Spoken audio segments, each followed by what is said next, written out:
And ladies and gentlemen, welcome back. Once again, it is your favorite podcast coming at you live. And this, my friends, is episode 197 of Keepin It Rio, which is insane to me. But episode 197, my guest today, however, is episode number one as far as I'm concerned. This is going to be an awesome conversation. I am very excited to welcome the one and only Arielle Cohen to Keepin It Rio. Arielle, how you doing? Good. I am excited to be here. And podcast number 197, I think you said that's a huge win. Congrats. That's awesome. That I takes never consistency. expected to do one beyond the first one. So it's one of those things. 196 consecutive weeks I've been on Thursday at 7 p.m. And here we go. It just keeps getting better. At least I think it does. I don't know. I don't get any negative feedback. So I'm excited about that. And like I said, I am pumped for you to be on the show. You now complete the trifecta from Business 411 for me because I had Liz on and I even had Kelly, who is extremely secretive and nowhere to be found on the radar. But this is the trifecta and I'm super pumped because you are a marketing genius. And I think that we can definitely come across some things here that can bring a lot of value. We're going to have a lot of fun. So why don't we just start off by just tell us a little bit about yourself, Arielle? Yeah, so I am the CMO at Business 411, and I'm actually Liz's business partner and co-founder of Marketing 411. So what a lot of people don't know about us is we have two separate companies. One focuses on the education side in the roofing space, and the other focuses on the marketing side. Me personally, I've been in the business world for a long time. Before roofing, before the fun world of roofing, I was actually in the music industry. I created an app, a music app that got a bunch of awards and raised a bunch of money, and I was in the technology space. And then from there, I realized with the app that I really needed to focus on marketing if I wanted to get it out there. So I learned everything about marketing. And naturally, that brought me into the agency route. And then from there, when I met Liz, her and I really synced up. And that's where I really became heavily focused in the roofing space. And honestly, I've grown to love roofing. And to be honest, it's a much better industry than the music industry. So I like it. Well, that's actually surprising to me. I would figure music would be pretty cool, but roofing is definitely an interesting world. And once you get yourself involved in it and you start to meet some of the characters and the people around, it's absolutely the coolest thing in the world. So I'm happy that you found your way into the roofing world.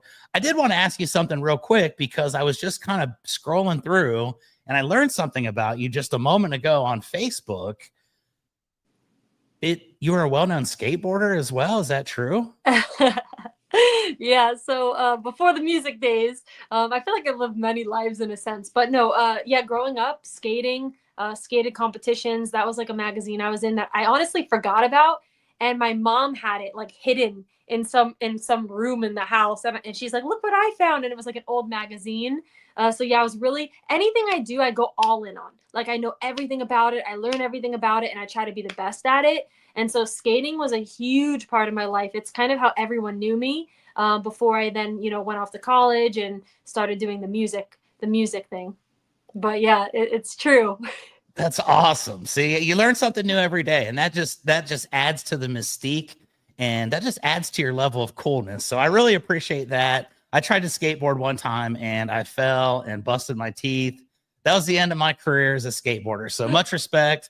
That's not an easy thing to do. So that's a wonderful way to kick off this episode of Keepin It Rio because now we know we're going to have a lot of things to cover, and it's going to be a lot of fun. So we'll kind of skip through the early days and we'll get to where you decide that you need to get into marketing because that's what you're doing now with the roofing world.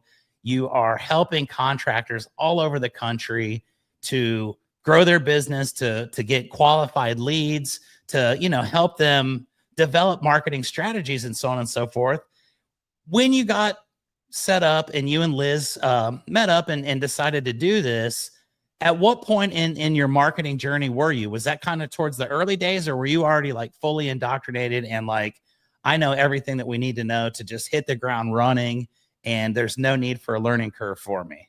Yeah, no, I already knew everything. I don't want to say I knew everything. I had a good foundation, right? No one knows everything. I'm always learning. I'm always a student of the game. Marketing's forever changing. So anyone who thinks they know everything, you're in for a wild ride because it's constantly changing, just like as new technologies roll out, new algorithm updates. So you constantly have to be like, you're kind of on the edge of your seat always on like what the new strategy is going to be. But when Liz and I met, I actually already had an established agency. I wasn't looking to join forces with anyone. I was chilling. I had my agency, made a great income. I actually didn't even work on Fridays. Like I worked part time and it was Nice. great. And then when I met Liz and her and I had naturally had conversations about what she was doing in the roofing industry and what some of their needs were. I really saw a lot of potential. And if you know Liz, I mean, you know what an influence she is in the industry and just creating and helping the industry elevate. And I saw that vision and I was like, you know what, I'm going to go all in. I kind of stopped what I was doing. I took my agency and brought it over and just started going all in on roofing. And that was like, I think 4 years ago, no, 5 years ago now, something like that. And I've been all in on it ever since. Yeah, it's awesome. Time goes by so quick, doesn't it? You just blink and it's like, wow, that was 5 years ago. But I've seen Business 411 grow from literally, I knew Liz before she even started doing that. And it's crazy when you think about it. It's like, wow, she's developed this and put together an amazing team that has just absolutely built one of the greatest companies in our industry. And I think that you guys are reaching so many people, helping so many people out. And the truth of the matter is, I've never heard anybody say anything negative about anybody in your organization. You guys are like fun and happy and cool and just have a great energy. And I was so lucky. I guess it was last year. I got to come down there and hang out for a little bit and spend a little bit of time with you guys and really see it on the inside. And I really appreciate that vibe that you guys have put together because you can just tell it's a group that really cares, that really wants to do, be the best, like you said. And I think you're right there at the top of the mountain. So let's dive into the marketing aspect as it pertains to roofing. I've been in the roofing industry for 26 years. When you talk about time flying by, it's like, wow. I remember the day I started in this, I was just having a bad day and I wanted to quit my one job. I got a job in roofing and I've never left, but I've got to meet so many different people over the course of the 26 years. I was in distribution and I met probably thousands of roofing company owners, and everybody's got different mindsets. And back when I was in that side of the business, it was a little bit different. It was old school. Like I don't even know that the internet was really prominent at that stage. That ages me a little bit, but I've kind of watched things develop and grow. And I've talked to a lot of people, and a lot of people have different mindsets on it. I want to ask you, when you look to help somebody to develop a strategy, what are some of the things that you're looking for in a company, in a person, in a personality to push them, to make them, grow the way that they want to grow and the reason why they come to you? What are some of the things that you look for in a perfect ideal client? Yeah. So the first thing is the mindset of who we're going to be working with. What's their mindset? Are they open to new ideas? Are they open to creativity? Are they flexible? Do they adapt? The other thing we look at is organizational structure. Like, do they actually have the structure in place to be able to maximize the efforts we're going to put forth? Because we do look at it like a partnership, and if one part is doing their part and the other's not, there's a not. It kind of causes that alignment to be off. So we look at the organizational structure. We turn people away. Not everyone's a great fit for the marketing side. That's why we've kind of actually kept it on the down low for the first few years, because it was very like exclusive to work with us on that front.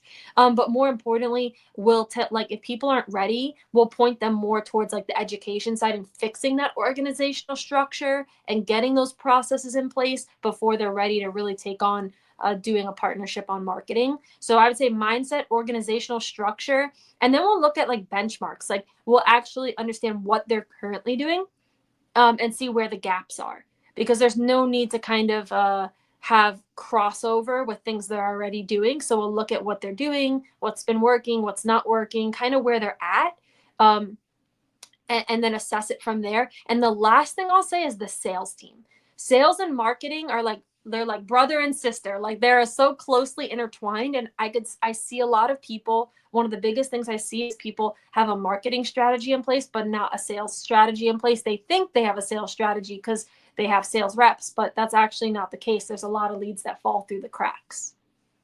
Yep. And I've seen that for many, many years with many, many people, myself included.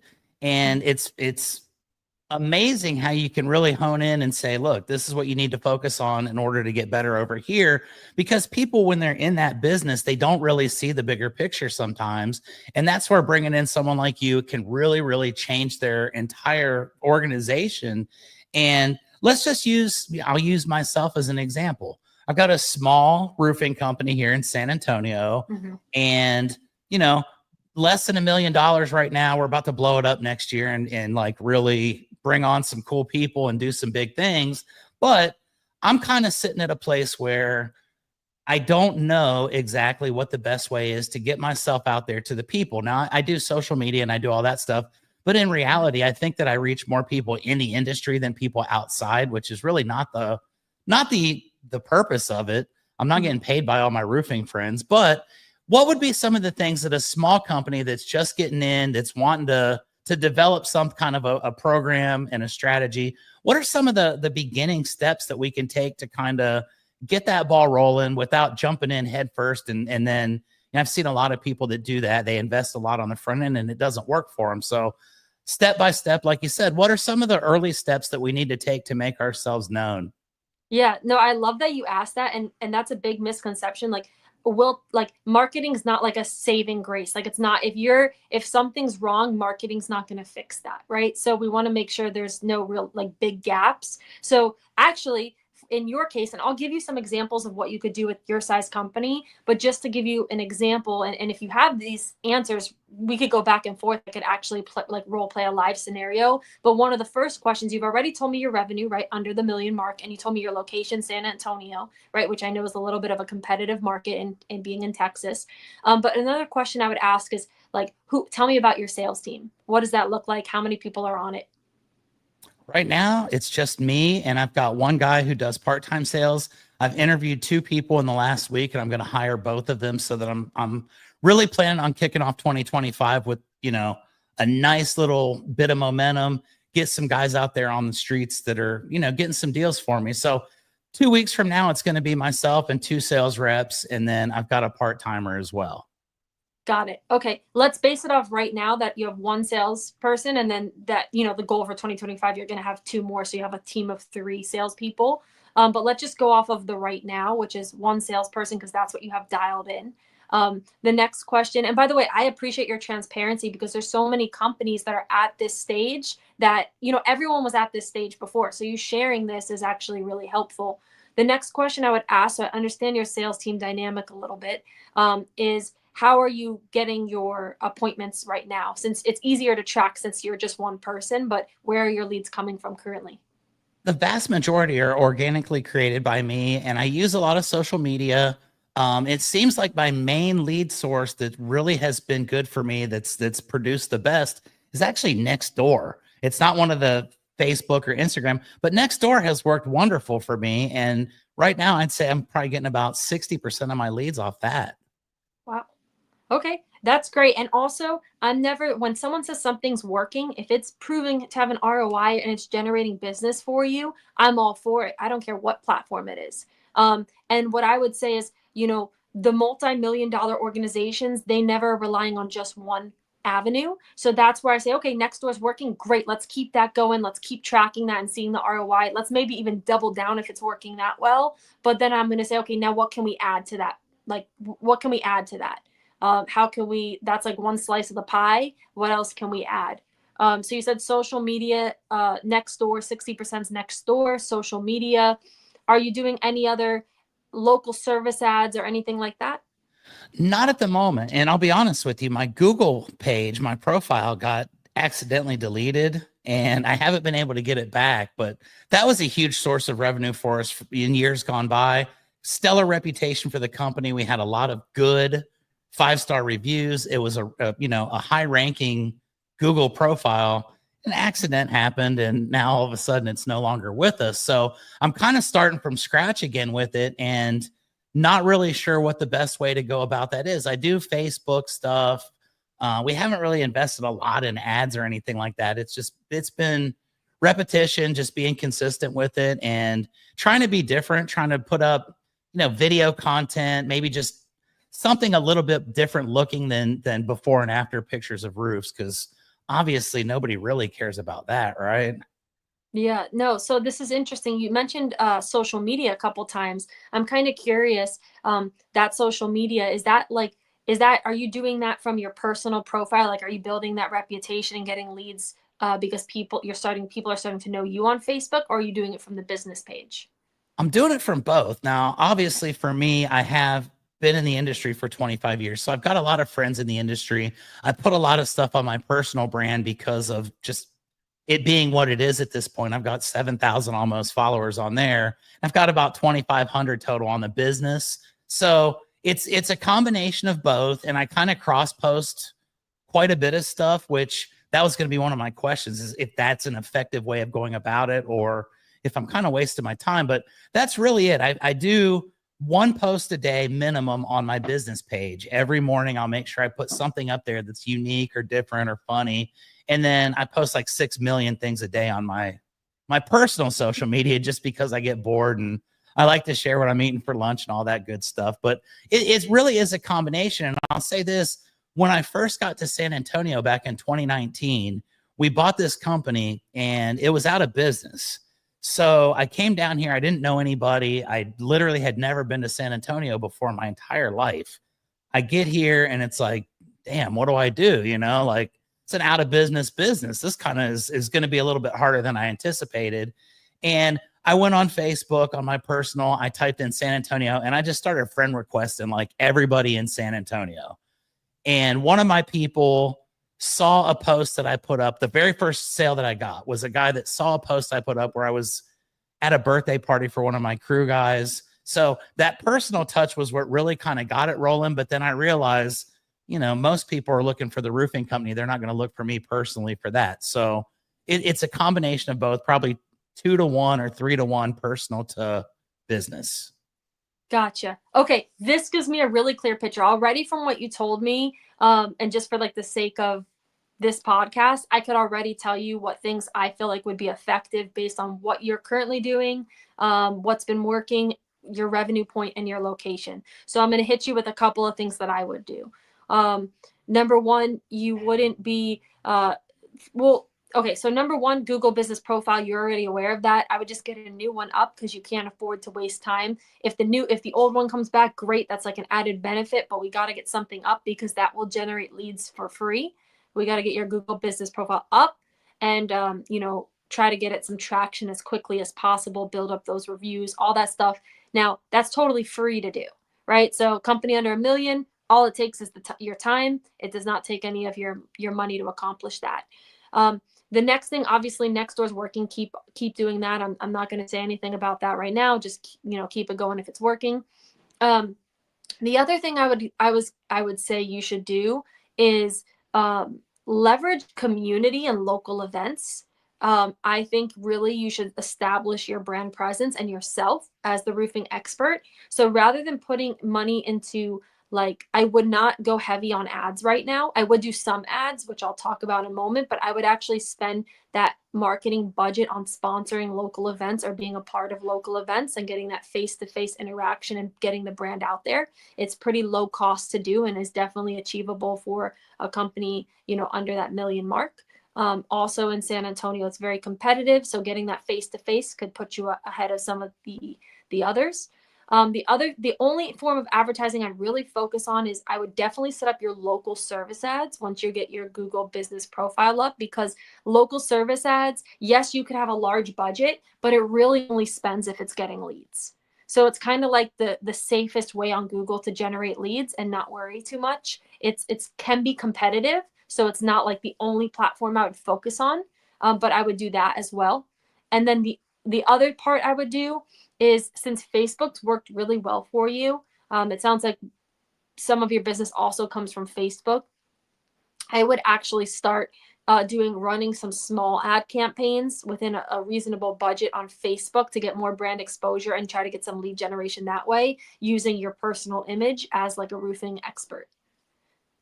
I like it. That's very easy, very simple to put into play. And like you say, it's manageable for a small company. I really try to focus on that because I've got a lot of friends who are at the same level, and people that are just getting into the industry I talk to all the time, and they're like, man, I'm trying to buy leads off of this guy or this person and I have not had any success with buying leads. No offense to anybody that's watching this that's done that for me, but it just has been a giant brick as far as I'm concerned.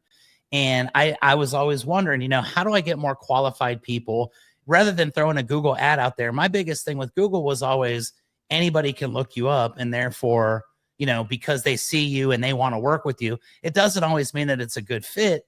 Are there ways that you can kind of dial that stuff in a little bit better so that you can maybe target your specific demographic, find the people that you're looking for, and not have to sift through, for lack of a better term, all of the trashy ones that you don't want?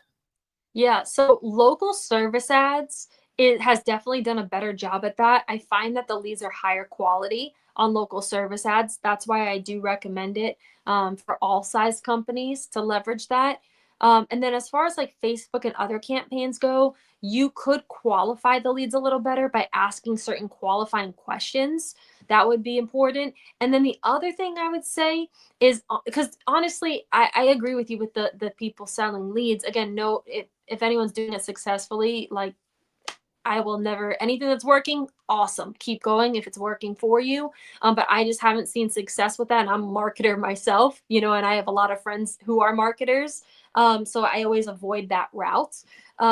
But the one thing I was going to say is that for qualifying, the other thing I'm really, really passionate about for businesses is helping them get virtual teams. So like appointment setters who are overseas would be a big one, because now your closers or your in-house team doesn't have to worry about wasting time on dud leads, like the leads that are kind of duds. You could have these setters go ahead and do that for you and kind of pre-qualify them on the phone as well.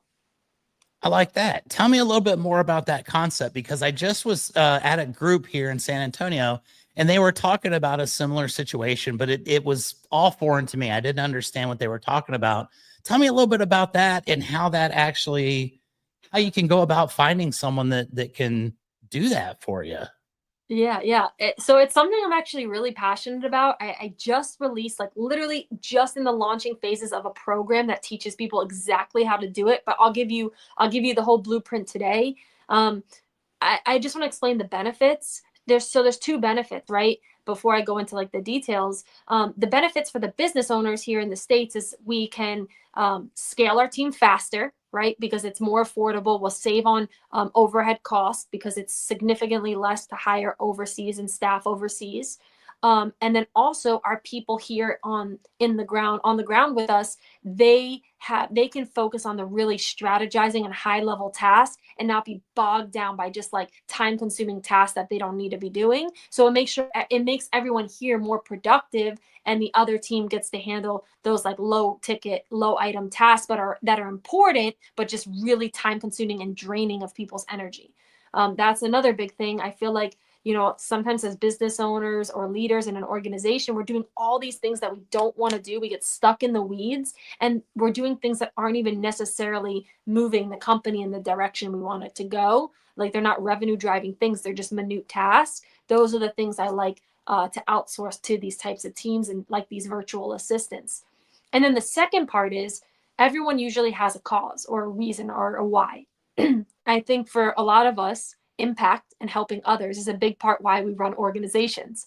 And what we've been able to do by hiring people overseas, and we have an in-house team too here in the States, but what I've been able to do by hiring people overseas throughout my career, I think 8+ years been hiring overseas. And our money goes so far over there. It's life-changing money for them. And I've seen scenarios. I have literally testimonials from people, who work with us full time overseas. They bought their first car in their family's history. They sent their brother or sister to college. They bought a home for themselves and their pregnant wife. Like things that just really change their lives. And so for me, that feels good. It feels good to know I had an impact like that. So that's why I'm so passionate about it, because it helps us save, reduce cost and overhead and, wasting our time. And it helps them have reliable income where they can literally support their family in these other countries. So yeah, I mean, that's the why behind it. And I think every company should be leveraging that. That's why I'm excited to kind of roll out this new program with that. But the other part is you can do it for so many different tasks. So we're talking about appointment setters and the sales component, but I mean, this can be done for data entry, bookkeeping. There's so many other tasks that they can do. They could do billing, they could do invoicing, they could do claims. Like there's so many other things that with the right training, overseas staff can do. And one misconception is that these overseas staff are like, how do I say this? Like not qualified. But we also have to remember people overseas, our money goes a lot further over there. So just because we're getting a really low rate doesn't mean that they're not qualified in their city and in their country. There actually could be scholars or completed college and be like high level in their country. It just over here, our money goes much further. Yeah, and that's absolutely amazing, because I never really thought about that. Like I said, that just came up in a meeting a couple of days ago, and I was very intrigued. Thank you for taking a couple seconds to explain that, because I do see a lot of value in that, and I do think that especially for a smaller company who's just trying to, maintain a budget and kind of grow at a reasonable rate, that's a great option to delegate a lot of that work, like you said, so you're not spending so much time doing all the stuff that you don't really want to be doing, and you can focus on the growth of the company, that's the ultimate goal, right? 100%. And that's why I think like every CEO or leader should have a virtual assistant, just to take all the stuff that bogs them down off their plate and just let someone else handle it. You'll be amazing. And it's hard to do, right? Because you're so used to probably doing so many things and multitasking. But if you can accomplish that, you will free up your time to actually enjoy focusing on building the company. So I do think at any size, once you have enough, you're paying yourself enough, you should invest in having that virtual assistant, give you some of that time back. Yeah, that's brilliant right there. And anybody that's watching this, I highly recommend that as well. So let's kind of talk about, you get some stuff in place for companies. You've qualified them as good clients for you. You've put a plan in place, and they're starting to implement the plan. I was looking at one of the texts that someone sent you the other day, and it was like, whoa, we're getting too much now. Like, you've done a great job. Now we're kind of overloaded with leads. We're busy. What do you give advice as far as that goes with a company that starts to get it? It starts to take off. Now they're ready to scale to that next level. What kind of advice do you give that second tier organization who's maybe now hit their million? Now they're on their way to the 3 million mark or above. What kind of differences do you do when they start to get a little bit bigger? Yeah, I love that. I mean, that is the best problem to have, right? I have so many leads, I can't handle them, right? That's like the best scaling issue to have. And really it comes down to putting people and processes in place. Those are the two things. So we're looking at the organization, where's the fall off, why they couldn't handle those leads, or what we could do to bridge any gaps, automations, right? Things that can make it easier to work smarter, not harder. That's what starts happening once you hit the certain level in business. You're building out processes, you're building out teams of people, and you're building out these automations. Automations you could do, at any stage in the business, but it essentially allows you to scale without those gaps. And then the other thing is building out the team of, overseas staffing to supplement some of the in-house people. If leads were falling through the cracks, that's when I would get someone in virtually, if none of the in-house team could handle it, who can go in and make sure those leads are handled, and so that no leads slip through the cracks, because you're spending the money to get the leads. You want to make sure you milk all of them as much as possible. Yeah, for sure. It doesn't make sense to spend a ton of money and not answer the phone or not return calls or just, sorry, we're too busy. And I know people who are in that boat that are like, we don't even return phone calls anymore because we're just so busy that we don't. And it's like, wow, that's pretty stupid, guys. Like, why would you do such a thing? But I know quite a few people that are in that situation because they haven't built out the systems and processes involved to scale, they need to get with Business 411 and, you know, get some of that education on that side as well, because you guys have the absolute best plan for scaling a business from 0 to like 20 million. And I think a lot of people overlook that, and they always think, well, you know, I need to be a part of it. I need to be involved in everything because I'm the owner and it's my deal and nobody else is capable. But once you're able to let go of that and you start to see that growth and development, you really start to take off.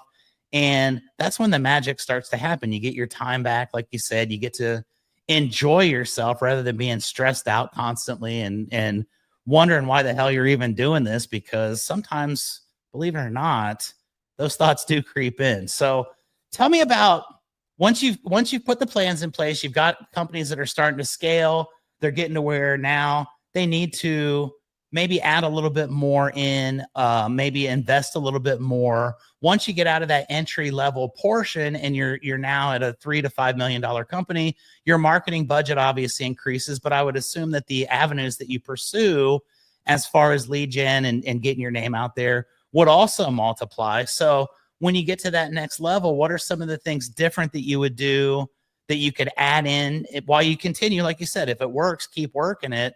But some things that once you get to another level and you've got a little bit more that you can invest, what are some wise ways that people can invest their money to continue moving forward, to continue growing their business from that stage?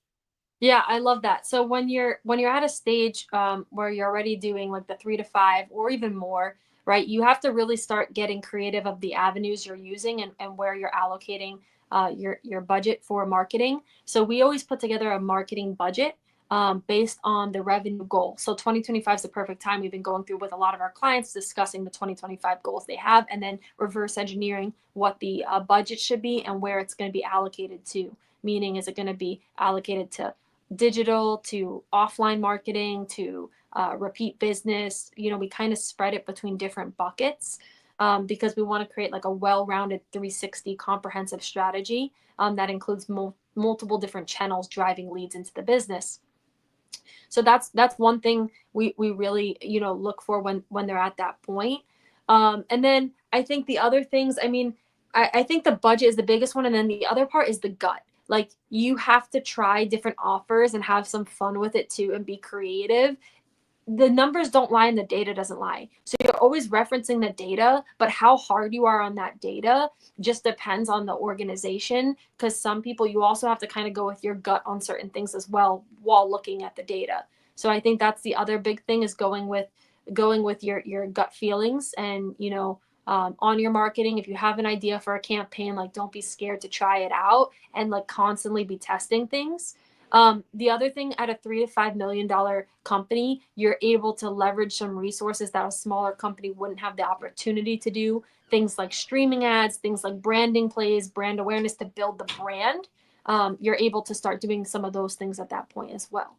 Whereas the company that's more at the $1 million mark, they're just like, we just need leads to sustain and pay our bills and get to, right? Whereas the 3 to 5, you start to get to have fun, to be like, okay, how can we make this brand a brand that is really impactful in the community, stands out, everyone knows? Like, how can we start building the empire of the brand? I love that, because you knew exactly where I was heading with this conversation now. And that is to that next step of branding and getting yourself out there more recognizable for your company, rather than just putting in the hard work and doing that. So I've seen some of the coolest things that you guys do, some of the branding stuff that y'all put together. And I always like to ask, you know, when you get to that point, what are some of the things that you take into account when, like, I remember there was a guy over in Ohio, in Cincinnati, and his logo was his dog, and his dog was in the, and it was like, okay, that's pretty unique. You know, you don't see that all the time. What do you look for when you're trying to decide, okay, what's the best route to brand? Because I know video ads work a lot. I see your videos all the time. You know, you're like, stop scrolling. And I see that all the time, but I know that not everybody is comfortable doing that. Not everybody wants to do that. What are some of the things that you guys come up with as far as branding ideas that can separate companies? Because at the end of the day, roofs are roofs, and it's more about the people and the personalities behind the organizations than it is the actual product. So the people that are stuck doing the before and after pictures of the roofs never really seem to go beyond that stage. But the ones who get creative, like you said, they seem to be the ones that are successful, that really understand. And what are some of the things that you look for when you're deciding the best way to brand a company at that stage? Yeah, so there's two things. Obviously, we're looking at the area they're in, like where are they servicing, what's important to the people in that area. And then the other part is what's important to the company itself. So our branding, if you go to our Facebook page, for example, on Business 411, or on Marketing 411, and you see any of the brands we've created, you'll notice every brand's different. And the reason is because of that company owner and organizational structure. It really is their vision that we're coming together with our expertise and bringing it to life and trying to create something unique. So we're looking at what do the competitors have, what's the area and what's important to them. So in the case of the dog, right, that owner, he had a dog that his dog, and he wanted, that's important to him, and he wanted to make that, really a focal point. We have other people who make themselves, like we have a company, another company, family owned business. We made the father and son the mascot, right? It's actually them as the mascot. So it really just depends on the goals of the organization. And it's up to us to like lead them in the right direction, but also following their vision is really important. The one thing I will say to avoid, and it's probably cliche, you heard it 100 times, is the roof line. Like every logo, I guarantee when we do competitor research in any area, I bet you 9 out of 10 logos look like this. Or if they're really creative, they have double roof line. Like, you know what I mean? So Well, mine has a hammer for an eye, so it's completely different than everything, right? Like mine's the prototype, it's the stereotypical logo. We bought the logo when we bought the company, and it's like, you know what? It's here, it's fine. But it's really not, because it doesn't stand out at all, other than the colors that we put into it. And that was the next thing I was going to ask is, you know, how do you differentiate? Like you say, you create a character, you create a logo of some sort that's different, that stands out, that represents the people and the brand. And so many people just lose sight of that, or they're not willing to invest in that, or they don't think that that's going to be the difference maker. But it's amazing when you see the people that rebrand their companies and they say, wish I would have done that 5 years ago. Mhm. And I know you've done that with many companies all over the country. I've seen it with my own 2 eyes, and it's amazing when you see those results. Tell me a little bit about some of those companies that you've been able to help get that branding out there better, that you've been able to dial in. Some of your success stories, if you will, that you've had over the last couple of years that have really gone from being just a small little company to, now we're a big time player in our industry and in our community. People recognize our trucks. People recognize our characters. Tell me about a couple of those that you've had the pleasure of working with that have really done well. And then I'm going to ask you if you've got any that haven't done well. And obviously we don't have to name any names, but I always like the happy first. So what are a couple of really good success stories that you've created from your branding strategies for some roofing contractors? Yeah, well, I think one of the misconceptions is that branding is just a logo, right? It's so much more than just the logo. So when we talk about success stories and not so successful stories, right, it's actually who's behind the logo. What's the organization like? What's that culture like? How, because the branding is not just external to the clients, it's actually internal as well to your team. You want people bought into the vision and you're creating that culture. So, I mean, I think that's an important component, and it's more than just the logo, it's the messaging, it's the core values, right? It's all the things that your brand communicates externally and internally. So I think that's really important, and there has to be alignment between the two, and everyone has to be bought in and understand that vision. And then, I mean, as far as success stories, it's really cool because we rebrand clients, and rebranding isn't always changing the name and changing the logo entirely. Sometimes it's just adding a mascot into what they already have, for playfulness and to be able to create that brand identity. Sometimes it's just different scenarios, it's refreshes, and sometimes it is a full rebrand. It just depends on the scenario, and what we analyze for that client and with their vision. But some of the success stories is I've been watching account after account that goes through rebrand, and we're running ads before the rebrand, and we're still running ads after the rebrand, and the increase in conversions has like drastically changed, and actually the cost per leads has also come down. And we actually have a few case studies like this, and we have some video testimonials on our YouTube on the Marketing 411 new channel we just launched. So anyone wants to check that out, it's just Marketing 411 official, where we have some like YouTube videos on there, case studies. I'm teaching some stuff about marketing. But then the other thing is we have actually a testimonial on there where one of our clients, he has truck wraps with the brand we did. And he's like, people notice my trucks. He's like, kids are pointing at my truck. He also has a dog mascot, coincidentally. And he's like, people are saying, oh yeah, I've seen you all over, or I've seen you around for years. Meanwhile, he hasn't even been established that long, he was saying. So it's just like that, but they feel like they know the brand and they feel like they trust the brand. And the kids are pointing, which gets the parents to look, right? Things like that, that just goes a really long way with the branding. So I think that eventually, once you get to a point, Chuck, in your business, you're going to end up probably going through some rebrand. It's just not right now, because right now you're focused on crushing that 1 million mark, building the organization, getting some consistent lead flow. And then there'll be a point where you hit that 3 to 5 million where you're like, okay, I'm ready to like build this Yeah, to game that on. next level. Yeah, exactly. That's awesome. And I really, I know, I understand that, because I used to have my car wrapped and I had a giant neon green. It was like the most ridiculous looking thing. It glow in the dark.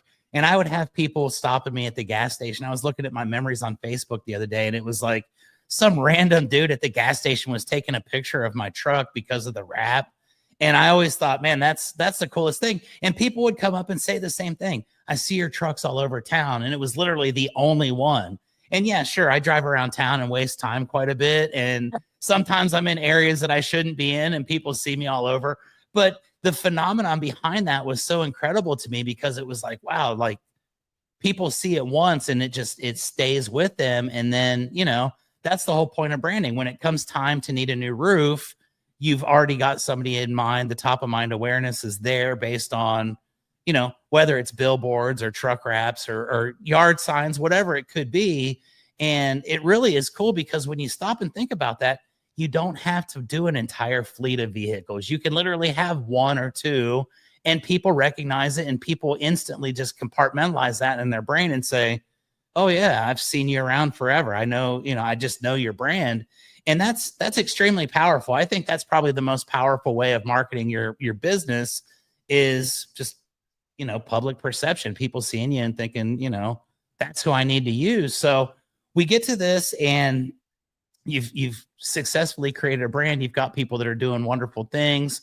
You mentioned the educational aspect of it, and we're already 42 minutes into our podcast. I try to keep it to like an hour. So I got plenty of stuff to squeeze in here, and it might go a little past the hour. Like I said, there's no time constraints on my end, but I respect the fact that you just got done working out and you're probably tired. So you guys do a lot of education, a lot of training. I went down there to Fort Lauderdale, and I was at your old facility. Mm-hmm. And since that time, you guys have developed and grown into a big new facility. You're doing your training events all the time. Tell us a little bit about some of the things that people will learn when they come down there to the Business 411 headquarters, to one of your events, some of the things that they're going to be able to take home with them that they could put into application right off the bat. Yeah. I mean, first of all, so we have our next class coming up in January, middle of January, January 15th, 16th, 17th, 100%. Without a doubt, I can guarantee you that coming to this class will be the best investment you ever make in your roofing business. I mean, and if you don't believe me, go to Business 411, go to the YouTube channel. You will see hundreds, not three, not four, hundreds of testimonials from roofing companies of all different sizes, from just starting to 1 million. We have people at 30 million in these classes saying, holy shit, why did I not do this sooner? So you'll learn that there's a reason why we're known in the industry, especially for the education side. It's a must attend event. I mean, it's the best investment you can make. You actually leave with the SOP. You leave with everything you need to actually organize your company, fix any break points. It goes through the sales part. So like the pre-sales part, the actual presentation of the sales. It goes through what you do after the sale. It goes into pre-production, post-production. It goes into the organizational chart. This one's my favorite, where there's different types of ways you could scale your company, how you want to organize your company, organizational, like who what people are in what places. And then it actually tells you who you need to hire, when you need to hire them. Like, it gives you the exact blueprint. So you're going to walk away with not only like 3 days of knowledge. You're gonna have a blast in Fort Lauderdale. We have a lot of fun. You know that, Chuck. You've been to our Oh office. yeah, I've been there, and I agree. It's the best value in the industry, and I tell so many people that's the best investment. I agree with you 100%, and that's for me who's actually been there and seen it myself. So yes, it is absolutely anybody that's watching this that's wanting to improve in any way, shape, or form. You need to get there. Yeah, I almost guarantee you a lot of the problems you're having in your roofing business now will be answered by coming to this class. It gives you the foundation, it gives you the blueprint, it tells you exactly how to scale. I mean, we have people come back to more and from all over the country. It's not just like this is to one market, it's all the different markets, all the different company sizes. People are like, oh my gosh, you've taken what I've had in my head for years and actually documented it so I could have my team execute. So it's definitely a great value. It's probably the best value. I 100% everyone checks out more information about the class. At least inform yourself about what's included in it. And this class is very special because we have guest speakers coming there, and you also get to network with all the other roofing companies in the room. So you're talking about a company that may be doing only a couple million. Well, what would it look like if you got to sit next to a company doing 30 million or 10 million or 20 million, and just picking their brain and having them in your network and exchanging information? Like, it's also about community. And this class, we have a bunch of guests, and it's going to be led by Corey Combs, who's one of our, instructors and partners. And he has, a $25 million plus retail only business here, roofing business here in Florida. So he's going to be leading a lot of the class as well. So it's a great, great class, tons of value. And you leave with the freaking SOP right in your hands. You don't have to question it. It's right there. That's it. And I see so many times where people talk about events and it's like, I don't want to go to any more events because it's just a big, whatever measuring contest, or it's just a drink fest. We're out there just having fun and I don't ever learn anything. And I just go, Business 411, folks, is the real deal. And when it comes to events, it's the only one I've ever been to where I can literally say that was incredibly valuable. I learned from so many different people. Like you said, we were sitting out and having a good time, like the second day or whatever after the event. And I'm talking to people from all over the country, making new friends, meeting people that I've recognized from social media because I've seen their success. And we're friends to this day because of that. And everybody's willing to help each other. Everybody's willing to give their input. And it's not one of those deals where it's like, hey, we're in the same market, so I'm going to tell you to go left when you should go right. The mindset there is let's all grow together. Let's become better as a group. Let's build our industry up, make it much more reputable, make it much more successful, much more efficient. And I can't say enough, I agree with everything you say. And I'm not a paid endorser or anything crazy like that. I've just gone through it and I've witnessed it myself. So if you're planning on doing an event in 2025, that's the one I recommend over all others. And I know you guys do come to a lot of the events. I think you guys come to pretty much all the roofing events at this point. And I'm looking forward to seeing you guys down here in San Antonio in February for the IRE. Every time I come around the booth, you can feel the energy and you just know that there's something cool going on over here. And it's really awesome to me because you guys have become a major part of so many people's success. It's undeniable. And that's just after, I saw Liz the other day. She's just getting into her 10th year in the industry. And I know she wasn't at Business 411 for the first few years. So in just a short period of time, you guys have grown into a major powerhouse. And I guess my next question is, what does the future look like for you guys? Obviously, you just moved into this badass new facility. The other office was awesome. It was like super quaint, but it was something that you were bound to outgrow relatively quickly. You got into something much bigger. You're putting on these events. What's it look like for you guys 5 years from now? Ooh, I'm so excited. We have so many things in the plans that we're constantly talking about, Liz and I, and just like when we're going to roll it out, when we're going to roll it out. Because with us, we want to just execute it as best as possible. Not perfect, because nothing's ever perfect. You can't get stuck on waiting to make something perfect. But we have so much in the plans. I would say doubling down on our core values and initiatives, which is impacting others through education and helping elevate the roofing industry, is in alignment through everything we do. I can tell you on the marketing front, I am going to roll out so many things for marketing that is not, it's in other industries successfully, but no one's brought it to roofing, and I don't understand why. So for me, I'm looking to bring in those untapped areas, those untapped potential in marketing to the roofing industry. So roofing, roofing companies can capitalize on these same strategies that, all these other beauty and fitness and all these other types of businesses are capitalizing on, that the roofing industry just hasn't got to yet. So I'm excited to bring a lot of that over 2025 and beyond.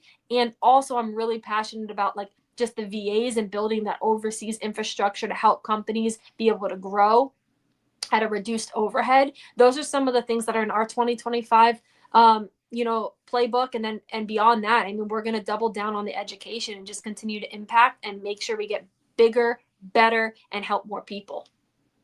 That's it right there. And I guarantee it's going to work, because everything you guys touch turns to gold. And it's so much fun to see that because of the different mindset. Like you said, it's bringing things in from outside. And we're in an industry where a lot of people are hard-headed. They don't want to change. It's been working. I write everything down on a piece of paper, and, I give a quote on a napkin sometimes or whatever. And seeing the evolution of it into modern times and then moving forward to what this is going to become is so exciting to me, because I've been around from the old school. I still consider myself young. I'm probably not considered that way by many people, but I still consider myself young at heart. You're still there. Yeah, I still got another 25, 30 years of this in me. I guarantee I'm feeling really good about myself right now. And I can't wait to see all that happen. Now, I did tell you before we started this that I have a random question that I received from somebody, and this was a member of your team. And yes, right. I reached out to Nick Orsino, who I know Nick personally since literally his very first day at Business 411. And I reached out to him about an hour ago and I said, hey, I'm having Arielle on the podcast. What would be a funny question that I could ask her? And don't tell me about it. Just tell me the question so I can learn at the same time. So I'm going to preface this by saying that if the question is ridiculous and it's something that's not funny, or it's something that was designed to like not be whatever, it wasn't me. It was Nick. Okay. So Nick, that's on you. Nick, the question was, let's see how you do. I'm just glad it's not Kelly, to be honest. Well, yeah, Kelly probably has some interesting questions too that she could give me for that, but Kelly's impossible to get a hold of. So I got Nick here. And the question I said was, Nick, what's a funny question that I can ask Arielle for the podcast? And his response was,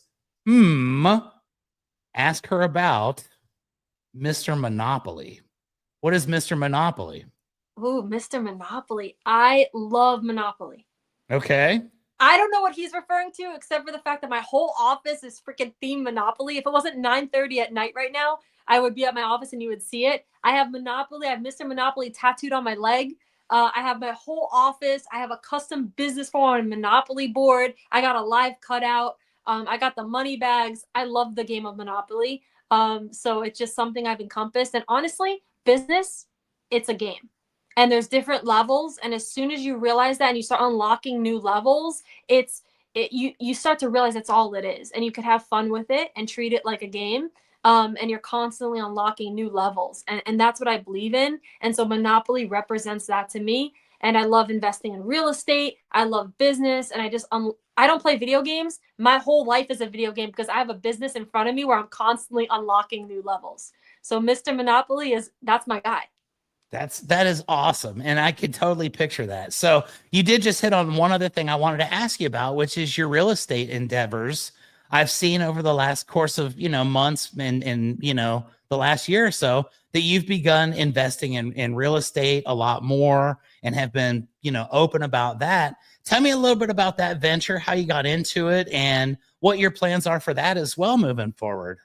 Yeah, so I practice what I preach. I believe everyone should invest into education. And I knew I wanted to get involved in real estate, but I wasn't sure what strategy I wanted to use to do so. So, like, I recommend to my clients who work with us or hire us for operatings, the classes or for marketing. I hired a coach who was doing it successfully, who taught me the entire game, and I ran with it. So for me, I invest in Section 8 real estate. There's a lot of misconceptions about it. And I'm going all in for everything I do, everything I make, aside from just, what I'm living and enjoying my life. Everything extra goes to real estate. I believe it's one of the best ways for tax purposes, for passive income that you can have. There's so many benefits. So I love it. I'm really passionate about real estate as well, especially with the Mr. Monopoly being my guy. I recommend everybody, if you don't know how to do it, you learn from someone or you get with someone who's doing it and do joint ventures, but you should really invest in real estate because you want to look at long-term wealth. And for me, my goal right now, and I'm hoping I'm going to accomplish it in 2025, but if not shortly after, is my real estate income will actually replace my full-time income passively. I see that coming. There's no question about it. It'll be before the end of 2025. And that's, Yeah. I admire you so much for your mindset of just going all in. And, like you say, if you're going to do it, you might as well be the best at it. And you definitely are the best at it, Arielle. I appreciate you being here on Keepin It Rio. We're watching this on Thursday. It's probably about, almost 8 o'clock right now on a Thursday. But in reality, it's almost 10 o'clock here in San Antonio. And that means it's almost 11 o'clock where you're at right now. Woo. I appreciate you taking the time to be here. This has been an awesome hour. The last thing I always like to ask is anybody that's watching this that could benefit from your help, that could benefit from the services you provide, what's the best way that they can go about making that happen? Yeah, so they can go to business411.com or marketing411.com. And if you want to talk to me directly, you could just hit me up on social media it's Arielle, so ARIELLE CEO. So at Arielle CEO. So you can reach out to me directly. And then your best bet, if you want to learn more about what we do, learn about the class in January, that's going to be a huge win for you. You could go to our websites, thebusiness411.com or marketing411.com. There you go, ladies and gentlemen. This has been an absolute amazing hour. I wish we had 2 hours because there's a lot of stuff I wanted to still ask you. And that is the open invitation to do another episode somewhere down the road. So hopefully we can make that happen sometime in the not too distant future.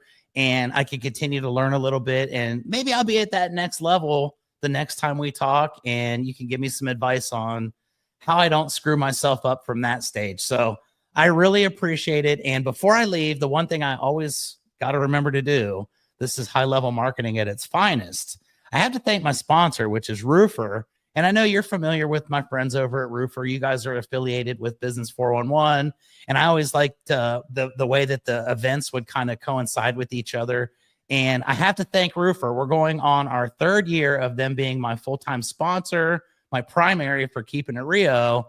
And obviously they do a lot for me, and I love everybody over at the team from Roofer as well. So thank you guys. If you are watching this and you don't use Roofer, I don't know what the hell's wrong with you because I say it every single week. Use Roofer. It's great. And I appreciate them. I appreciate everybody who watches Keepin It Rio. Episode 197. We're almost to a pretty big milestone that I would have never in my wildest dreams imagined happening. And I couldn't do it without everybody watching. Well, I guess I probably could because it's just me doing it on Facebook and stuff. But I can't get canceled until I cancel myself. But I do appreciate the fact that everybody tunes in. I love the fact that we can bring such high-level value to people. And the guests that I get to have on here is just absolutely amazing to me. So thank you, everybody, for that. And like I always say, until the next time, this is my corny tagline, and this is like my cheesy branding play is until next time we see each other, everybody, always remember, keep on keeping it real. I'll see you guys next week. Thank you.